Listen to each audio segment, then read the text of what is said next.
بسم اللہ الرحمن الرحیم۔ السلام علیکم ورحمۃ اللہ وبرکاتہ۔ پیارے دوستو، آج کی ہماری ویڈیو کا موضوع گفتگو ہے حضرت بایزید بستامی رحمۃ اللہ علیہ۔ پیارے دوستو، حضرت بایزید بستامی کسی معمولی شخص کا نام نہیں ہے۔ حضرت داتا گنج بخش علی حجویری رحمۃ اللہ علیہ کشف المجوب میں لکھتے ہیں کہ تصوف کے 10 بڑے اماموں میں سے ایک امام کا نام حضرت بایزید بستامی ہے۔ پیارے دوستو، ویڈیو شروع کرنے سے پہلے آپ دوستوں سے گزارش ہے کہ اگر آپ نے ابھی تک ہمارے چینل کو سبسکرائب نہیں کیا تو اس کو سبسکرائب کر کے آل نوٹیفیکیشن کو آن کرنا مت بھولیے، تاکہ ہماری ہر نئی آنے والی ویڈیو کا نوٹیفیکیشن آپ دوستوں کو سب سے پہلے مل سکے۔ اور اگر ابھی تک آپ نے ہماری ویڈیو کو لائک نہیں کیا تو سب سے پہلے اس کو لائک کریں، تاکہ ہماری حوصلہ افزائی ہو سکے اور ہم آپ دوستوں کے لیے اس طرح کی اسلامی واقعات والی ویڈیوز اپلوڈ کرتے رہیں۔ تو چلیے ویڈیو کا آغاز کرتے ہیں۔ پیارے دوستو، حضرت بایزید بستامی رحمۃ اللہ علیہ بستام کے لوگوں کی تربیت کرتے تھے۔ اس شہر کے کسی محلے کے کونے میں ایک فاحشہ عورت آ کر بیٹھ گئی، جو لوگوں کا دین ایمان اجاڑنے لگی۔ کسی نے کہا، بایزید، تیرا شہر لٹ رہا ہے، جس کو تو نے اشکوں سے سیراب کیا تھا اور سجدہ صحراگائی سے جس شہر کو تو نے نور بخشا تھا، تیرا شہر لٹ رہا ہے۔ تو آپ نے کہا، کیا ماجرا ہوا؟ تو لوگوں نے کہانیاں سنائی۔ تو حضرت بایزید بستامی نے صبح مصلی اٹھایا اور جا کر اس فاحشہ عورت کے دروازے پہ مصلی بچھا لیا۔ اب جو بھی گاہک آتا تو وہ بایزید بستامی کو بیٹھا ہوا دیکھ کر راستہ بدل لیتا۔ اس عورت نے انتظار کیا۔ جب رات کے اندھیرے گہرے ہونے لگے تو اس نے سوچا، آج کوئی گاہک نہیں آیا۔ اس نے کھڑکی سے جھانک کر دیکھا کہ ایک بوڑھا بابا بیٹھا ہوا ہے، ہاتھ میں تسبیح ہے، مصلی بچھایا ہوا ہے۔ تو یہ عورت نیچے اتر کر آئی اور کہنے لگی، بابا، اللہ کو یاد کرنے کے لیے اور تھوڑی جگہ ہے؟ تجھے میرے گھر کی گلی ہی ملی، میرا راستہ روک لیا۔ تو بابا کہنے لگا، کیا مسئلہ ہے تجھے؟ تو اس عورت نے کہا، میرے گاہک رکے ہوئے ہیں۔ تو آپ نے کہا، آج میں تیرا گاہک ہوں، بتا تیری رات کی قیمت کتنی ہے؟ اللہ اکبر۔ حضرت بایزید بستامی نے قیمت طے کی، اور جب اس کے گھر کی چھت پر چڑھنے لگے تو لوگ یہ سب دیکھ رہے تھے۔ تو وہ کہنے لگے، مالک، اگر بایزید بھی اجڑ گیا تو روشنی کہاں سے لیں گے؟ بایزید بھی ایک فاحشہ عورت کے کوٹھے پہ چڑھ رہا ہے، اگر یہ بھی چراغ بجھ گیا تو زمانے کو اجالا کہاں سے ملے گا؟ لیکن قدرت کو کچھ اور ہی منظور تھا۔ حضرت بایزید بستامی رحمۃ اللہ علیہ نے اس عورت سے کہا، مصلی بچھا لے، جو میں کرتا جاؤں وہ تم بھی کرتے جانا۔ پہلے آپ نے وضو کیا تو اس کے بعد اس عورت نے بھی وضو کیا۔ پھر آپ مصلی پہ آئے تو وہ بھی پیچھے کھڑی ہو گئی۔ پھر حضرت بایزید قیام میں گئے تو اس عورت نے بھی قیام کیا۔ پھر آپ رکوع میں گئے اور وہ عورت بھی رکوع میں چلی گئی۔ جب سجدے میں گئے اور ان کو دیکھ کر وہ عورت بھی سجدے میں چلی گئی تو حضرت بایزید بستامی رحمۃ اللہ علیہ رو پڑے۔ کہا، مالک، بایزید کا کام اتنا ہی تھا، اس کا سر تیری چوکھٹ تک جھکا دیا۔ مالک، یہاں تک لانا میرا کام تھا، دل کی دنیا بدلنا اب تیرا کام ہے۔ جب وہ سجدے میں جا رہی تھی تو فاحشہ تھی، لیکن جب سر اٹھایا تو وقت کی ولیہ بن چکی تھی۔ ایک بزرگ کہتے ہیں کہ میں بازار میں جا رہا تھا تو میں نے دیکھا کہ ایک شرابی زمین پر گرا ہوا ہے اور گندے پانی سے اس کا منہ گندا ہو رہا تھا۔ میرے دل میں رحم آیا، ایک انسان ہے اور یوں رسوا ہو رہا ہے۔ میں نے گندی نالی سے اس کو اٹھایا اور اٹھا کر اس کا منہ دھویا اور چلا گیا۔ جب سحری کا وقت ہوا، تہجد کے لمحے آئے تو میں مسجد میں نماز پڑھنے کے لیے گیا اور دیکھا کیا کہ وہ شرابی مصلی بچھا کے بیٹھا ہوا ہے۔ میں حیران ہو گیا کہ یہ کیا ماجرا ہوا۔ ابھی صبح تو میں نے اس کو گندگی سے اٹھایا ہے اور اس کا منہ دھویا ہے۔ میں حیران ہوا تو حتف سے آواز آئی، میرے بندے، تو نے اس کا منہ دھو دیا تھا، میں نے اس کا دل دھو دیا ہے۔ اللہ اکبر۔ پیارے دوستو، حضرت بایزید بسطامی رحمۃ اللہ علیہ فرماتے ہیں، ایک دن مجھے شوق ہوا کہ میں حضور صلی اللہ علیہ وسلم کی عظمتوں کی سیر تو کروں، تو میں نے معرفت کے سمندر میں غوطہ زنی کی۔ حضرت بایزید بسطامی کسی معمولی شخص کا نام نہیں ہے۔ حضرت داتا گنج بخش علی حجویری رحمۃ اللہ علیہ کشف المجوب میں لکھتے ہیں کہ تصوف کے 10 بڑے اماموں میں سے ایک امام کا نام بایزید بسطامی ہے۔ اولیاء کے سرخیل، اولیاء کے امام اور مقتدی سب سے پہلے حضرت سیدنا بایزید بسطامی رحمۃ اللہ علیہ کے لیے سلطان العارفین کا لفظ بولا گیا۔ وہ سلطان العارفین، وہ امام اولیاء جن کی پہنچ اور روحانیت کا عالم یہ ہے کہ جب حضرت یحییٰ بن عمیر نے حضرت بایزید کو جو خط لکھا اور پوچھا حضرت اس شخص کی کیا کیفیت ہے جس نے معرفت کے سمندر سے ایک گھونٹ لیا اور ایسا نشہ چڑھا کہ ابھی تک مستی نہیں اتر رہے، یہ حضرت یحییٰ بن عمیر کی حالت قلبی تھی۔ تو حضرت بایزید نے اس کا جواب لکھا، اور جو جواب لکھا وہ کیفیت ان کی اپنی تھی، لیکن انہوں نے بھی وثیقہ غیب لکھا۔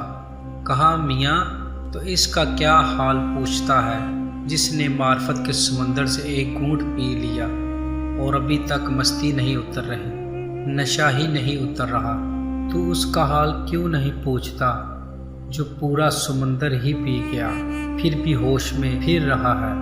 پیارے دوستو، جب حضرت بایزید بسطامی رحمۃ اللہ علیہ طیفور سے مکہ المکرمہ تک جب حج کا سفر کیا تو 12 سال لگے، حالانکہ اتنا لمبا فاصلہ ہی نہیں تھا۔ 12 سال کیسے لگے؟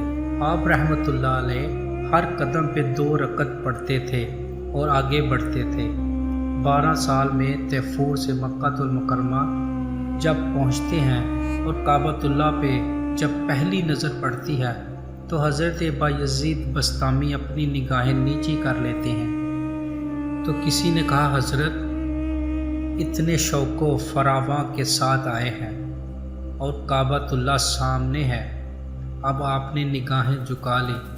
تو حضرت بایزید بسطامی رحمۃ اللہ علیہ فرمانے لگے کہ اتنی دور سے پتھر دیکھنے کے لیے تو نہیں آیا تھا، کیا یہ پتھر بسطام میں تھوڑے تھے؟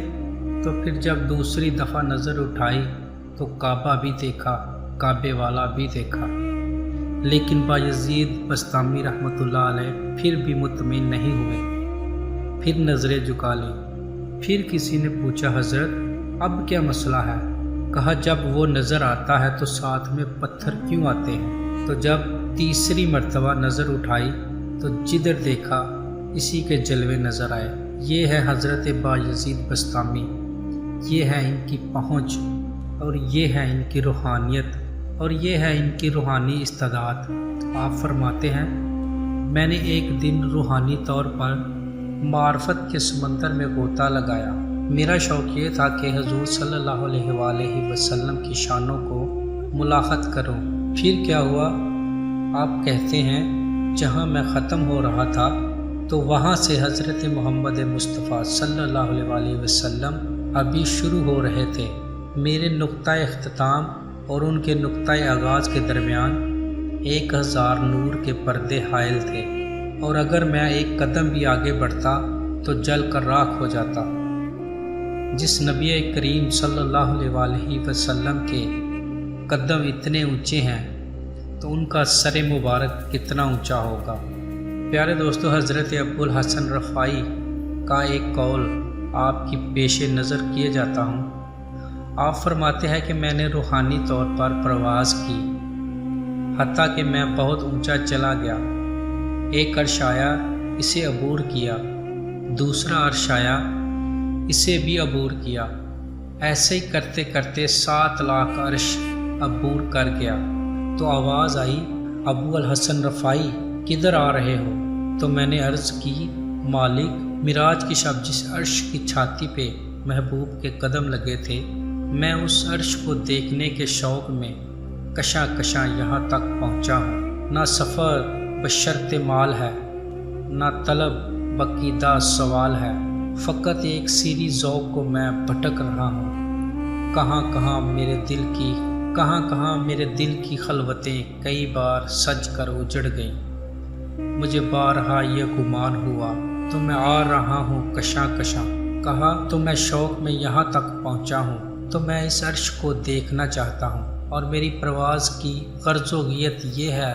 تو آواز آئی، لا وصول ابو الحسن پلٹ جاؤ، تم کروڑوں سال بھی پرواز کرو، جس عرش کی چھاتی پہ محبوب کے قدم لگے تھے وہاں تمہارا خیال بھی نہیں پہنچ سکتا۔ جس نبی کے قدم اتنے اونچے ہیں اس نبی کا سر کتنا اونچا ہوگا۔ ناظرین، حضرت بایزید بسطامی رحمۃ اللہ علیہ کہتے ہیں کہ میں نے اپنی ماں کے آگے ہاتھ جوڑے، میں نے کہا ماں تجھے راضی کروں یا رب کو راضی کروں، تو اپنے حق مجھے معاف کر دے، اللہ کو میں راضی کر لیتا ہوں۔ تو ماں نے کہا جاؤ بیٹا، میں اجازت دیتی ہوں۔ آپ فرماتے ہیں جب ماں نے اجازت دی تو میں گھر سے نکلا اور جنگلوں کی طرف نکل گیا اور ذکر و فکر میں لگا رہا، تنہائی میں اس کو یاد کرتے رہے، دن رات ذکر کے چراغ روشن رکھے۔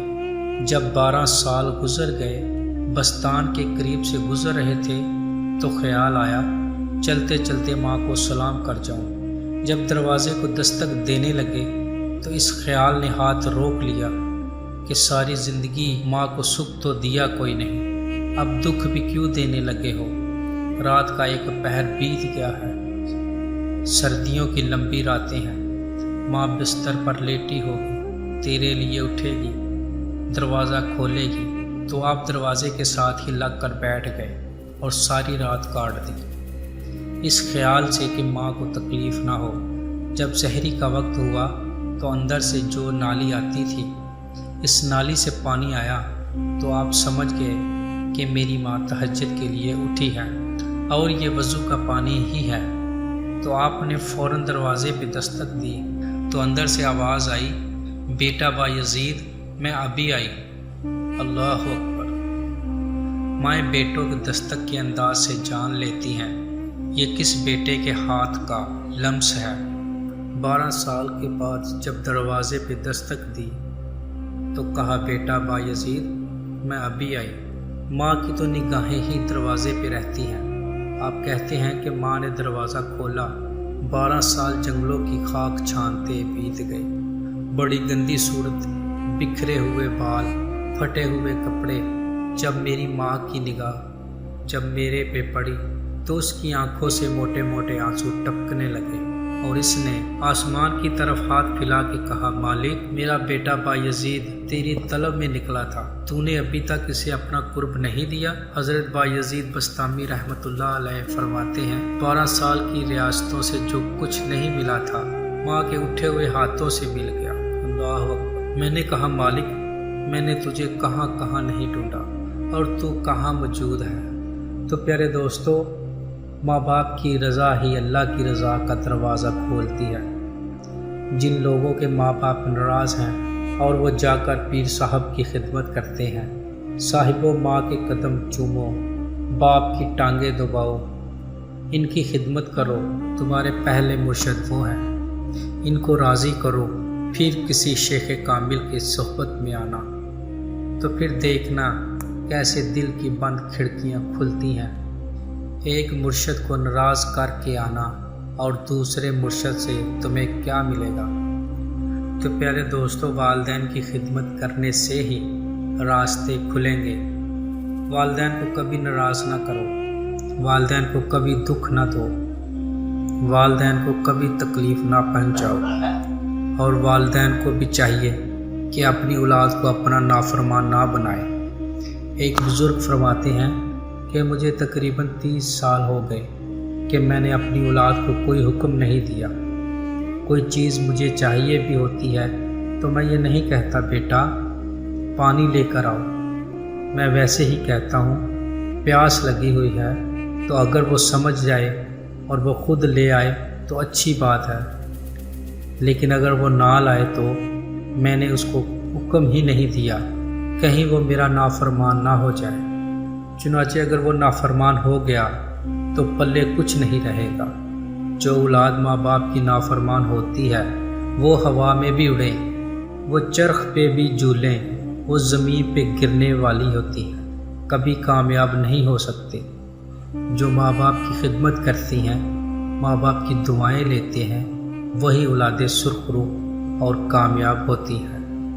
ناظرین، اسی امید کے ساتھ آپ دوستوں سے اجازت چاہتا ہوں کہ آپ کو یہ ہماری ویڈیو پسند آئی ہوگی۔ اگر پسند آئی ہے تو سب سے پہلے آپ ویڈیو کو لائک کریں اور اس کو اپنے دوستوں کے ساتھ شیئر کریں، اور اگر ابھی تک آپ نے ہمارے چینل کو سبسکرائب نہیں کیا تو ابھی اس کو سبسکرائب کر کے آل نوٹیفیکیشن کو آن کرنا مت بھولیں، تاکہ ہماری ہر نئی آنے والی ویڈیو کا نوٹیفیکیشن آپ کو سب سے پہلے اور بآسانی مل سکے۔ تو ملتے ہیں ایک نئی تحقیقی اور معلوماتی ویڈیو کے ساتھ، تب تک کے لیے السلام علیکم ورحمۃ اللہ۔